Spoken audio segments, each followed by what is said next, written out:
My name's Juwaria. I come from a Sikh background. I've been, alhamdulillah, Muslim for just over 2 years now.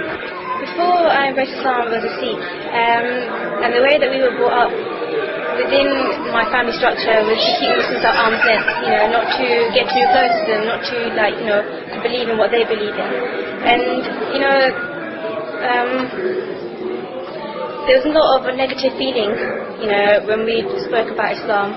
What we've learned in RE at school and stuff, we weren't allowed to really talk about it at home. And that negative feeling in a way is what brought me closer to Islam. I wanted to know more about it. I found myself trying to refute the people that try and talk to me about Islam, but then it changed to a point where it came to me asking them questions and trying to defend Islam rather than slander it. And that's what made me embrace Islam.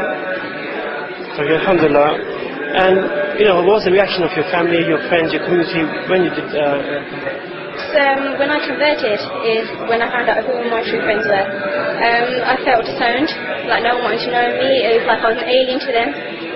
I felt rejected, and I really didn't have anyone to turn to. I didn't have anyone that would understand what I was going through, why I wanted to be the way I wanted to be. And never had I imagined that I'd be the way that I am today. With regards to my family, they didn't want to know, and it was very hard because it was such an emotional journey for me, and for your mother not to talk to you when she's brought you up for, so many years, and then her to just step away is something very hard to go through on your own. SubhanAllah, it was very hard. There were a few sisters that I was in touch with, but no one really understood what I was going through. No one understood. I didn't have that advice of, what steps I should take next. How I can go about leading the way of life that I've chosen. And do you feel that in the broader sense, the Muslim community in UK has been welcoming to new Muslims? To an extent, but I'd say not as much as I thought. I think we definitely need something more, so that it makes it easier for people to come to Islam, so that the knowledge is easily accessible to them. Because when you first come to Islam, you don't know where to start, and you need someone to help guide you, and, to give you the knowledge that you require at that point.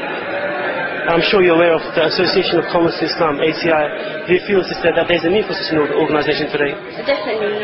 Alhamdulillah, we do need something like this. As a revert myself, I know how hard it was for me. For someone to be there at the end of a phone line, that doesn't really know you but can give you advice and help you think rationally about your situation is what we need. For there to be, if you know that there's somewhere that you can go to gain a knowledge that you need and no one else can provide it for you, then mashallah, it's something that we really, really need. And I think for rebirth, it's just so important to know that there's someone there. I would love to support this association in any way that I can. Inshallah, I'll give my details to the organisers. And if I could be that person on the end of that phone line, helping those people that are coming to Islam, then alhamdulillah. I think inshallah an organisation such as ACI will show the beauty of the brotherhood and sisterhood in Islam. So I urge you viewers, back ACI and make it something that will work.